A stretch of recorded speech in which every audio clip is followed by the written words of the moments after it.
So, Alvaro, I've got you back. Someone I've managed to convince to return who is not from Washington. How are you, man? I'm good, thank you. How are you? Not bad, not bad. Yeah, you're well rested. I'm not trying to laugh at you or be critical in any way, but you did have a little 15-minute siesta that lasted 60 A minutes. So little, that's, a little Spanish nap, yeah. yeah. Spanish nap.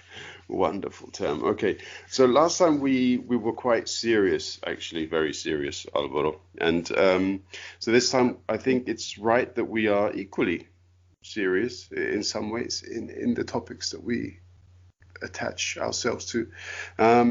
So today it's going to be a bit of a discussion about democracy, essentially, and also touching a little bit on socialism. But in addition to that, from the starting point of the French Revolution and the importance of the French Revolution in the development of these political ideas around Europe. Yeah, do you want any sort of starting shots of your own to sort of throw into that? Well, I think I will leave it up to you to make the introduction, and then try to jump in. Okay. All right. All right. Okay. So yeah, without putting too much detail into it, just to sort of set the scene as it was in the days before the French Revolution. So there was a lot of what you would call social turmoil. Yeah. So the preceding 100 years was perhaps a boon with regards to European identity and growing international relations. Latin was used as the language of diplomacy, but by a certain period in the middle of the 18th century, things weren't quite going very well. This is partially down to enlightened thinkers, so people who promoted that what is important is the greatest good of all people, as opposed to the narrow interests of the elite. And this is something which is quite interesting for me because it's similar to the situation we find ourselves in today. And also, just to be quite clear, based upon some of the reading that I was doing for the background here, some of these enlightened thinkers actually began to promote these ideas in the American Revolution, which had a role to play in the French Revolution. And also because a lot of these people were actually Masons. And obviously Masons have quite a bad press, but I'm not going to defend Masons because they're more than capable of doing that. And I don't really even know enough about it to be able to do so. But in the sort of the preceding years of the French Revolution, there was a lot of unhappiness with the political power of the church, the power of the aristocracy. People wanted to have more of a say in things. They wanted legal equality. They wanted to be treated fairly. And a big part of the problem was that the monarchy had spent so much money fighting the Brits in America that they found themselves in a bad state. So they needed to sort of redefine the way that they did things. They needed to, change their system of taxation. They needed to make it more efficient. Aristocrats wanted new political rights as well in their sort of not quite battle, but they were not happy with royal power. The middle classes wanted a greater political voice to match their commercial importance, because obviously they created much of the economy upon which these big nation states existed. And the peasant majority, as I said, they wanted more than simply servitude and taxation that didn't really benefit them. As I said before, this is something which we can probably say is quite similar to today, don't you think? Yes.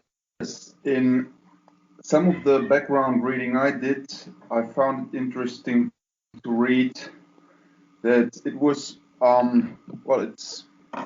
it's held to be by historians to be one of the, if not the main reason for both the French Revolution and the and the American Revolution, that the vast majority of people were not allowed to participate democratically in the decisions that led up to taxation, for instance. So the burden of tax laid upon, in France, it was, I read the number of 98% of the people without there being any sort of representation in the decision-making process.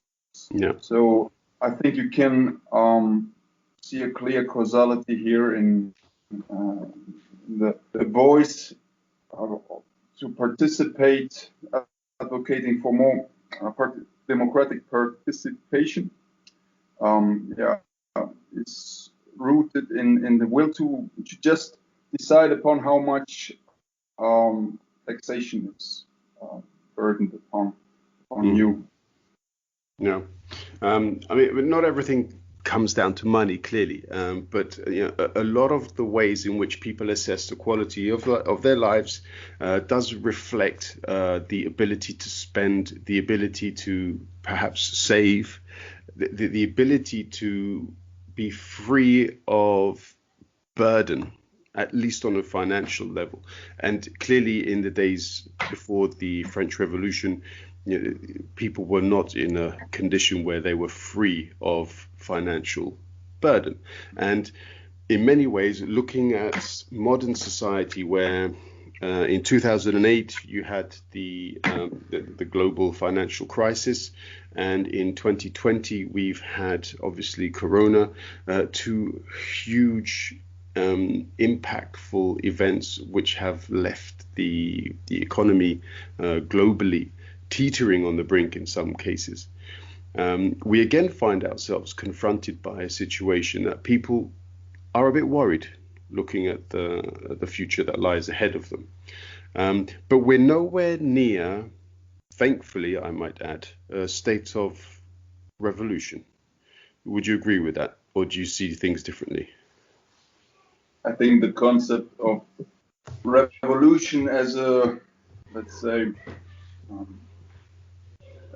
as a historic event of a short-term process, revolutionizing the system should be rethought of as something that has become more,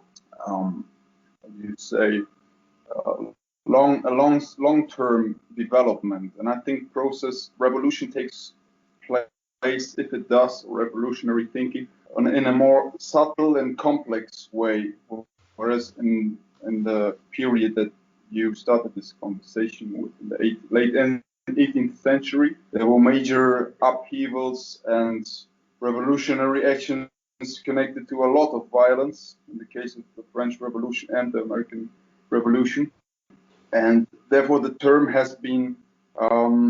revolution has been very, very much defined by the first appearances, or major appearances in time. The French and the American Revolution, of course, are not the first revolutions to take place, but we do still find revolutionary thinking and revolutionary processes taking place, only it is not so obvious. They're not so recognized, I would say. I mean, at the time of the French Revolution in Britain, there was, largely people were, especially politicians, obviously, were against the French Revolution, the way that it came about, which is not surprising in any way. I've heard one historian say actually that because of the French Revolution, the reforms that were going to be perhaps introduced in Britain for increasing certain rights provisions for more people were delayed by 40 years purely because of the distasteful way that the revolution developed in France. So from a British perspective, it actually pushed back the development and progress of the introduction of certain rights in Britain. But people were obviously, they viewed the revolution in a horrific way because of the violence that took place. And this is often overlooked. So I'm glad that you introduced that, because we should not forget the fact that even though people consider the French Revolution and these wonderful, these terms and what they represented and the positive perhaps effect that they had on introducing democracy and human rights, perhaps eventually around Europe and in some cases other parts of the globe, it came at a huge cost and in many cases a very barbaric way of pushing that agenda forward. Yes. How shall I start? Yes, it is. In fact, as you said, now the revolutionary process in France might have served in Britain and other places in the opposite way that I indicated, in the sense that it prolonged the time of, in fact, introducing revolutionary reforms. And so I think there's a balance that you can observe when looking back historically between periods in time where changes took place in a very fast and, in that sense, revolutionary way, like in the French Revolution. And then there are times where this has served as a kind of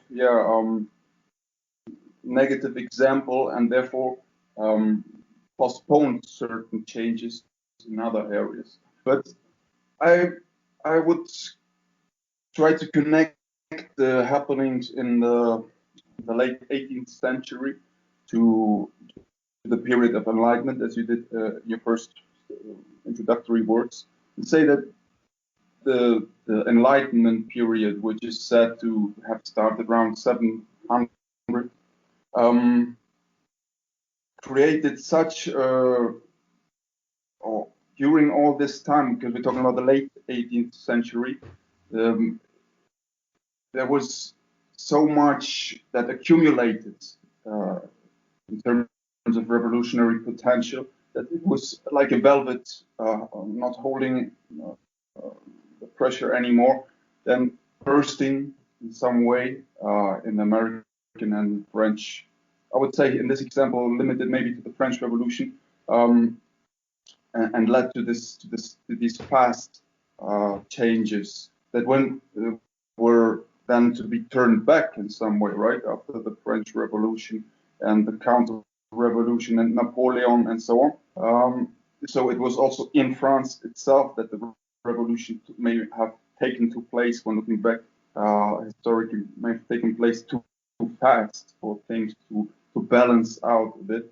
And I would say that by now we have arrived in modern times at a time where revolutionary processes, at least in Europe, at least in what is now considered a stronghold of democracy, cannot be associated with this past and revolutionary, in that sense, turnover of things. Because of many reasons, of course, because we have established some democratic decision-making processes after many wars, and now you mentioned the financial crisis and what was Corona. Say, from that period, in the how this created a birth for a potential for more, and the demand for more revolutionary changes in the realm of the financial world, of restructuring the financial world, the system, reforming the system at the point in time where already, again, if we look at Europe, we had a lot of democratic and judicial and financial reforms already had taken place. So there's already a body of institutions and rules that is on the surface democratic, representing what is now called representative democracy, right? Mhm.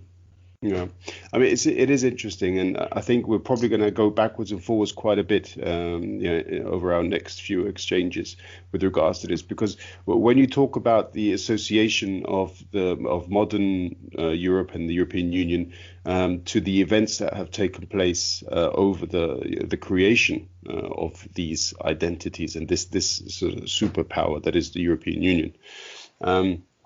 There have obviously been wars. There have also been very tragic colonial exercises and expansionist policies which have treated other parts of the world horribly, with disdain, with disrespect, and a part of modern Europe, and this also includes Britain and the USA, of course, was based upon the servitude, the slave trade, and the subjugation of a lot of these peoples to enrichment of the few.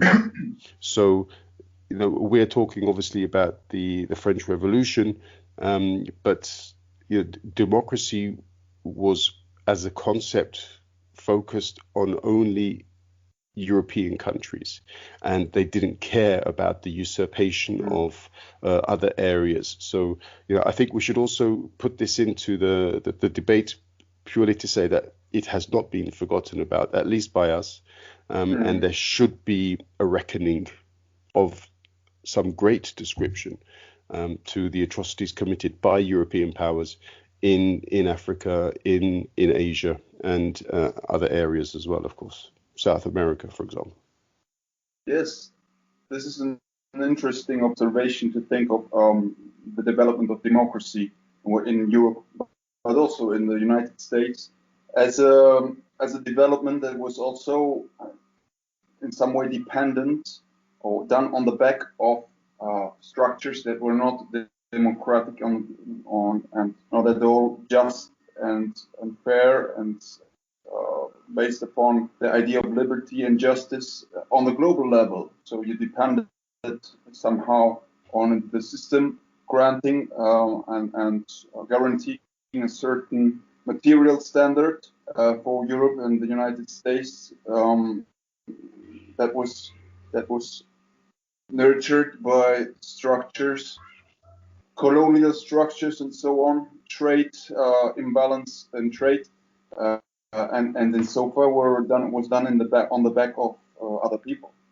Yeah, absolutely. And it's still nowadays. I mean, this is an observation that you can make about the system today as well. You see what's happening now in, let's say, Myanmar. Just take a look at the current events on the political global level. So we have really revolutionary events still going on in some places in the world, while we have the luxury, let's say, to have revolution being it's distributed on a long-term temporary scale in Europe, for instance. Yeah, and actually, to be honest, what you say is completely correct in that there are still elements of the slave trade, albeit under the guise or this sort of fake title of commerce, because cocoa production, for example, in Africa is still based upon slavery in everything but name, and also child labor.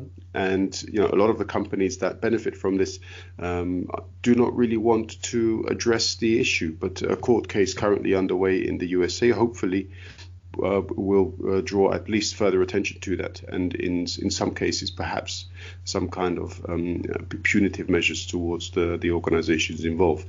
But the question that I have to then ask, right, because I also wanted to talk about socialism and so on, but we could put that a little bit perhaps to one side, because socialism is worthy of conversation on its own. But this sense of democracy, because after events in the USA with the former president being critical of the election in November, Obviously, as you said as well, what is happening in Myanmar. So the military there also said that the elections that took place were not actually correct, that there was corruption involved, that they some way cheated the system and so on. How valuable is democracy then to a lot of the democratic countries around the world? Because if the Republican Party can stand by a former president who refuses to accept the result of democratic elections, where does that actually leave their value for democracy? This is a question that is very important to raise when trying to analyze what has been happening in the United States in the last 4 years under the rule of Trump. And you can say under the rule of Trump because he was treating democracy and all the holy institutions of democracy with total disdain, of course.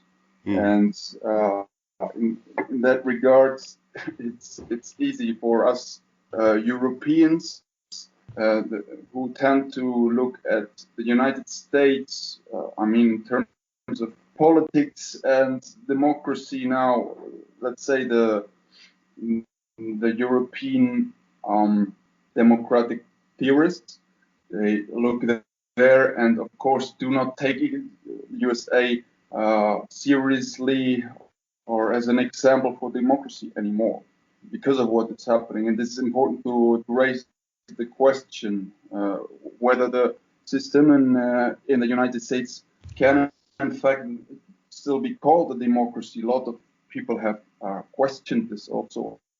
Intellectuals like Chomsky, for instance, doesn't talk about the representative democracy anymore when talking about the United States. It's a two-party system that is apparently functioning in a way that it's serving the purpose, the interests of very few people, and above all, maybe corporations and those who finance politics. So this all culminated, if you want, symbolically in the attack or whatever you want to call it on the not on the White House, on the Capitol. On the Capitol as a symbol of democracy, a very important symbol of democracy. But this was a culmination point of the disdain that is manifested itself for democracy in the way that it's functioning now. It was brought about by a few people, most of whom apparently belong to the American right or to groups. You've discussed this, I think, with your American friend already in more detail, with these QAnon followers and those people who have the Proud Boys and so on. Yeah, there's a strong appeal in conspiracy theories and in their explanatory potential, or not potential, but in the narratives that try to make up a totally new story. So you can also think of it, of this culmination, the storm on the Capitol, as a manifestation of deep distrust with democracy, articulated by a certain very still hopefully small fraction of society in this strong way, but articulate also in representation of something that is present in people's minds and perception of American democracy, at least on a more nationwide and maybe global level too. Yeah, I mean the American system. I'm loath to be too openly critical of it without somebody here who is far more aware of the way that the system has come about, and therefore more capable of defending the system. Because I think there are certain elements of the system which would deserve to have better defense than what we would be able to put up. But if we move it back to some of the similarities, so what happened in the French Revolution, you had lots of people through the streets picking up on anybody who they considered to be either a royalist or a traitor, and they identified them as traitors, and these people were summarily killed. To bring examples of this forward, you could look at McCarthyism in the way that Senator McCarthy, in his witch hunts in trying to identify communists, how they didn't necessarily kill people, but essentially they destroyed their lives, they destroyed the reputations of these people, and the mob that entered the Capitol, they were also looking for traitors. They highlighted Mike Pence. They had the rope ready to hang him up. So there are similarities there with how certain kinds of people approached what they wanted to create or call their revolution. And one of the interesting things about this is in the French Revolution, you're talking about people who would today be classed as leftists. But obviously what happened in Washington perhaps definitely was conducted by people from the right. Some would say extreme right, but from the right anyway. Isn't it interesting to see how this has changed over time? So who essentially wants to defend democracy, and is it actually democracy that they want to defend? Or is it their own belief structure, which they feel, regardless of the majority, should be defended? Well, in the case of the storm on the Capitol that took place lately, I would certainly say that there is a similarity with the French Revolution in terms of the use of violence. They had no problem in using violence and were ready to go far, as it seems, as they were in fact and luckily capable of. But I'm not so sure if you can really make a point for this being an expression of what happened in November in Washington, being an expression of or an articulation of the voice calling for more democracy when seeing the images and seeing who was involved in it.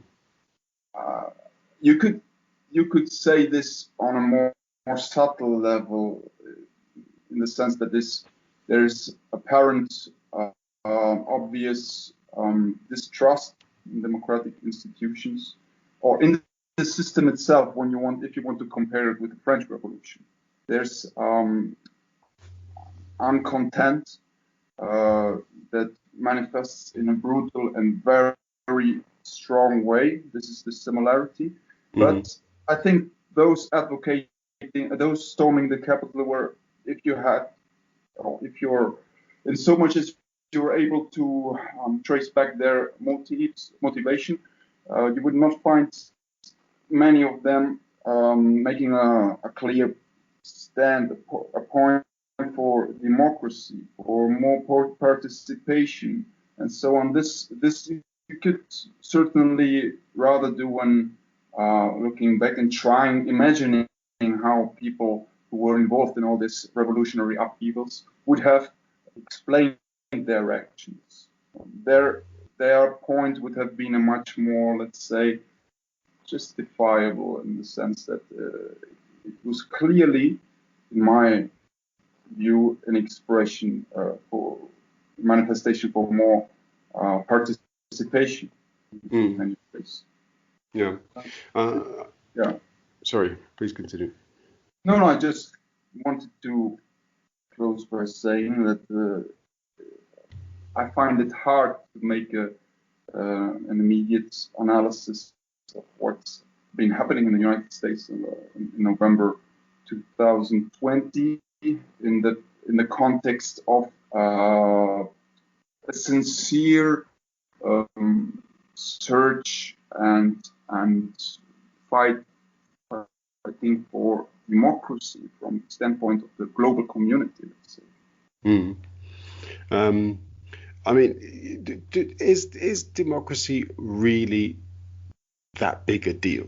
Yeah, as in, when you look at some of the great movies, for example, which are in some ways movies and TV series at the moment, are quite representative of societal belief structures about the way that we live our lives, about the language that we use. They often find themselves into the books that are written in nowadays, the movies that are created, and so on, the various kinds of media. You could even, I suppose, say that or perhaps before modern times, but even newspapers were very expressive of the common voice. Maybe not so now, but more so in the past.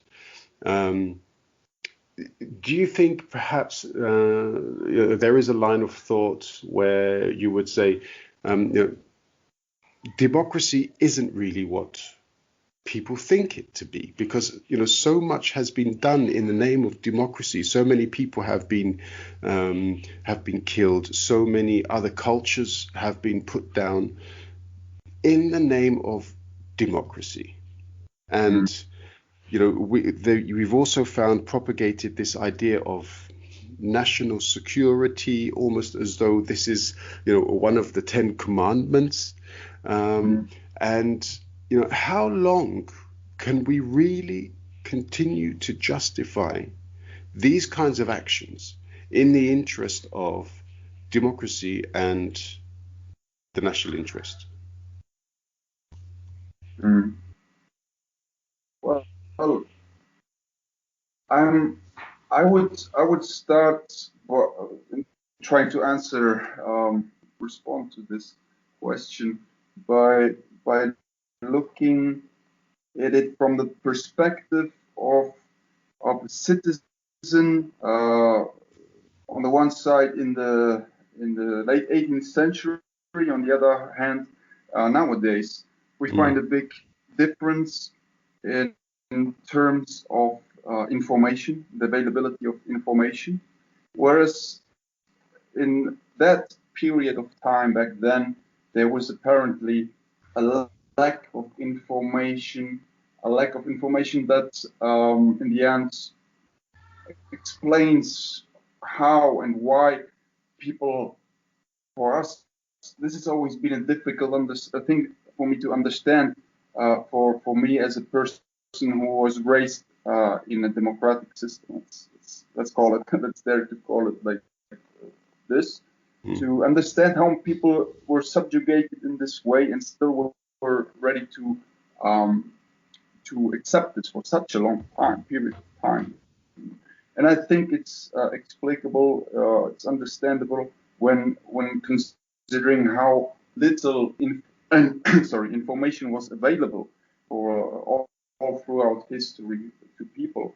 And for that matter, people in the lack of knowledge about certain things needed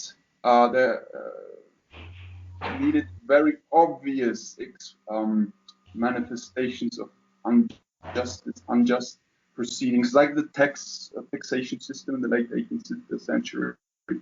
I mean, the United States were also the war for independence took place also because of the fact that they were trying to emancipate themselves from the taxation system imposed by the British rulers. So this was a very obvious claim, something that people, in spite of the lack of information, could identify with. So we have a major change in that regard, in the sense that now information is available on a much bigger scale, even so much so that there is a flood of information that makes it very hard for a citizen to discern what is a fact and from what is just a claim, what is speculation, to discern what is right and not in any of the so-called conspiracy theories. A demand for people that you can, in fact, analyze and explain what has been happening in the United States in the last months, and in these terms, saying that people, this is an expression for the need for some new narrative, for some new symbolic narratives, understanding of the system, of oneself in the system, one's own role. So we have a different, very different situation nowadays regarding this.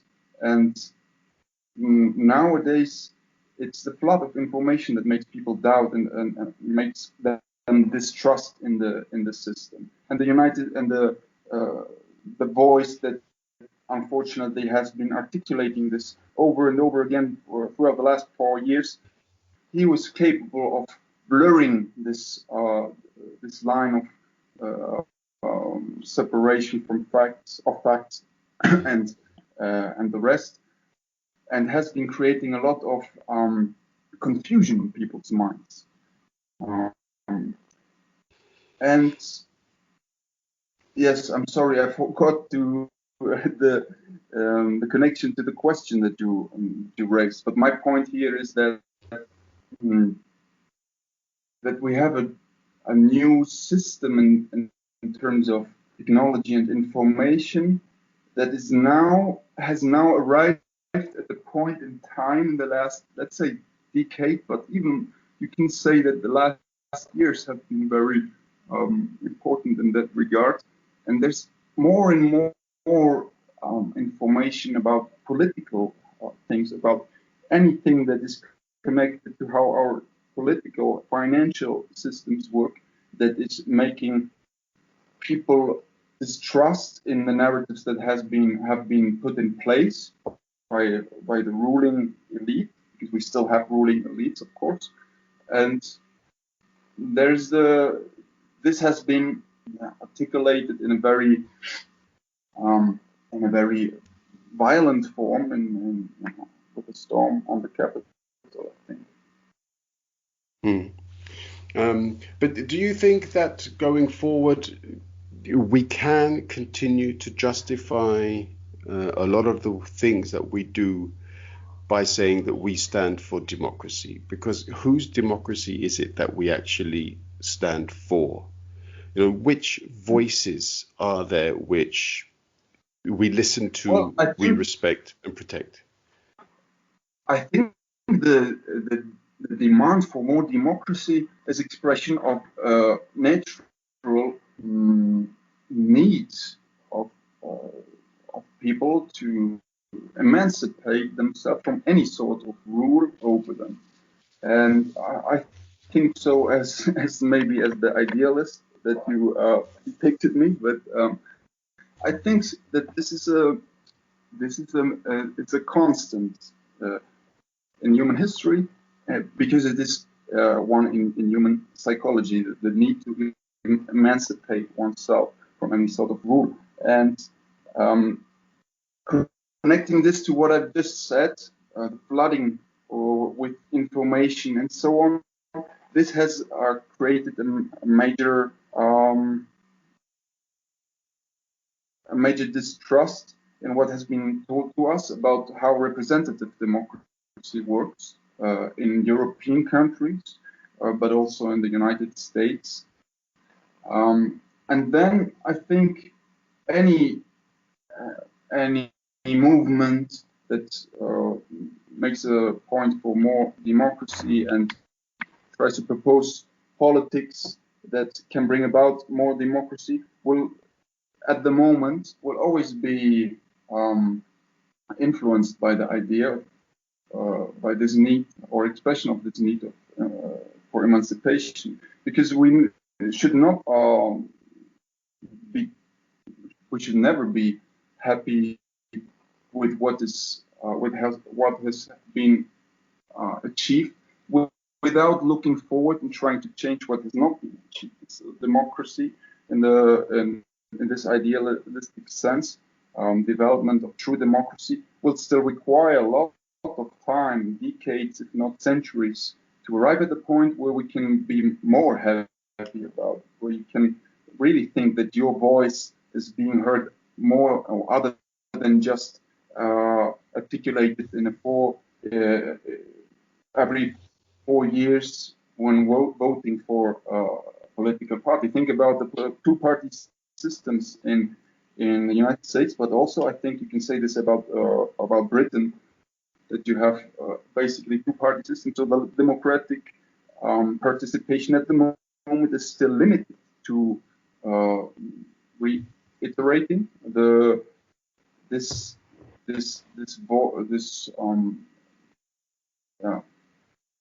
participation just through a vote that you give. There's not much participation in this. So we will still have, and for a long time we should still have a lot of articulations of this need for more emancipation, for more participation. And who does this from a sincere perspective, from a sincere, or as an expression of a sincere will for more participation, has always got the right to demand this. The question is just how this can be coordinated from the perspective of a citizen, whichever movement you are involved, how it is that you want to change the system, how you want to bring about changes in the judicial electoral system, for instance. There are many ways to achieve this, but trusting on democratic institutions themselves to change in a natural, spontaneous way will not be enough. There must be this communication, this interaction between those who vote and those who are voting, between the citizen and the state apparatus. There must be more, and not only reiterated and repeated in every 4 years through a vote. There must be more interaction on a continuous level between institutions and the people.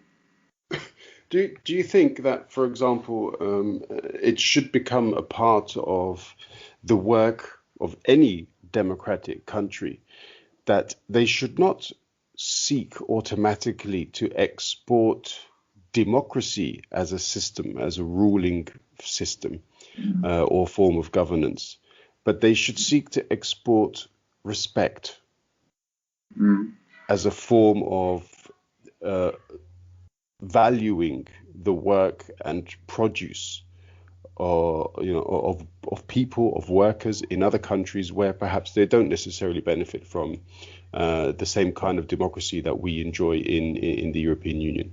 Do you think this would perhaps be a better, a more accurate reflection of exactly how democratic we are by doing that kind of service? Yes, exactly, definitely. Democracy is nothing that you can, and emancipation in that sense is nothing that you can impose on other countries, as has been the tradition of the United States with regards to their foreign policies. Whatever they've sold as democracy that they want to bring about and create in other countries, it's just an etiquette. It's just a false belief of having arrived at a point in time where you can talk about something like democracy, which is ridiculous when you really try to shed a light on how democracy works in the United States. So it has been exported also through force and violence and wars and coup d'etats and all this. Parting from the idea that one has arrived at the quite final version of democracy as depicted, or as Fukuyama, for instance, said when he proposed the idea of having arrived at the end of time. In that sense, I think this idea was from the start so wrong, and but was only, he is not the, let's say, to be blamed for that. He was just a voice and expression of many people's beliefs, and especially, I'm afraid to say, of many Americans who have this pride, this unreflected pride in their system and do not have the perspective, do not have the respect that you just suggested for how things have evolved and will evolve and how things should evolve in a country. Instead of using violence and force and regarding oneself as the masters of democracy, one should try to use dialogue with any country where you try to impose or influence the system. Mm. Yeah. It's also interesting. I mean, just to make a point, when people do listen to this, it seems like there's a lot of America bashing going on from us both, and I don't think that we should take the USA to be the only bad entity in this. I think all of the criticisms that we've extended to the USA, we should also extend to essentially the European colonial powers that were and that have become members of the European Union today.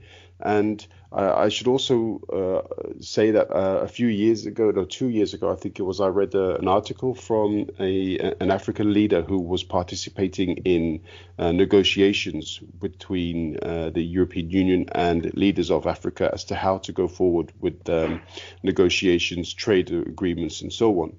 And the particular African representative who'd been interviewed, I can't remember his name, he said that until the European Union sits at a table with African leaders and accepts and recognizes them as equal participants in the negotiating process, they can never really make the claim to say that they are completely respectful of the status of their partners.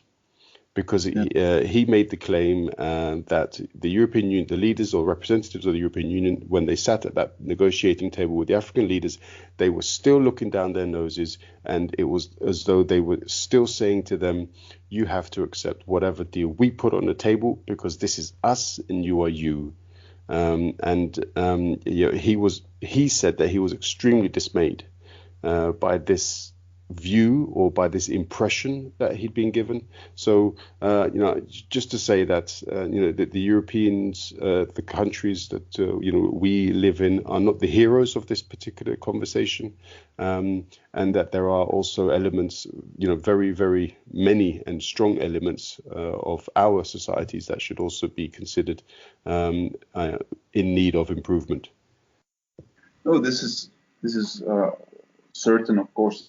If I talked in this way about the Americans' approach to this, I intended, or I had in mind the politics, and of course, I mean not American standpoint in general, or let alone by the citizens. So it was just for me the most blatant example, because the United States have in fact been involved in many of these so-called democratization processes in other countries. Most recently, of course. More recently, and with all their global power, backed with military power and so on. But the point that you are making, or what you're referring to with regards to also European states' lack of respect and dialogue with, for instance, African states, for me, at the moment takes more place in the realm of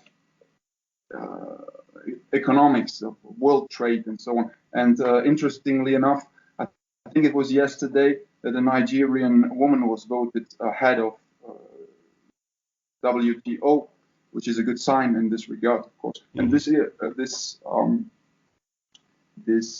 the realm of world trade and so on is of course very important in that matter, because structurally it's the lack and the flaws in the economic global system that perpetuate the deficiencies there might be in any other country of the world that is not considered to be the first part of the first world, and let alone the democracy and so on. So this is a very important field.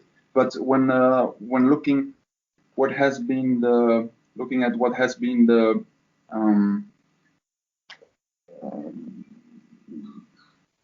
attempts of European and Western countries to give aid or to support in some way what are really institutional reforms of taking place in the realm of institutions, democracy, vote, electoral systems, and so on. It is more subtle how this colonial arrogance, if you want to call it like this, takes place in that matter. We have a lot of organizations and the so-called, is it called development aid in English? The Sustainable development goals. You know what I mean? Yeah. It takes place on a more subtle level. If you want to analyze this in terms of colonial arrogance taking place in this realm too, because we do in fact have good initiatives on the global level, but also there is a lot of criticism that you can make on how they try to influence the establishment of structures and institutions in certain countries, in many ways also serving the interests of global trade or in the eyes of European and Western parties. And yeah, just sort of a couple sort of general references back to the influence of the French Revolution. Just in the first instance, a very quick question: do you think that the French Revolution had a positive effect on European politics? I mean, when looking back, one can always say that whatever took place in history has its role in the development of human history in this regard of democracy, and also certain importance, being as a good or bad example. But if you want to, let's say, focus on the immediate effects, one would have to answer, it doesn't seem to have had such a good long-lasting influence when you think about how Napoleon took over power and how many things were reversed against what had been the motivation of those involved in the revolution. But I would say one has to look, if you do want to have a more wider historical perspective on this, there's definitely many things that have had long-lasting effects on the development of democracies. That French Revolution was just a very important symbolic expression of this development towards more participation, towards more democracy, and the fact that the National Assembly, when reading a bit of background information leading up to our conversation, I was reading about how it was called Estates General in France. Three estates were represented, had been summoned in, I think it was 1780, I don't know, something, for the first time in 200 years, when the third so-called estate, the 98% of the population that I was referring to, had just one vote vis-a-vis one vote of the clerus and one vote of the nobility. So the third estate, this 98%, declared themselves the National Assembly. This is a very innovative and new form of expressing this emancipatory need, and it has to be looked at as a symbolic thing also. That has been an example for many movements, both in France itself.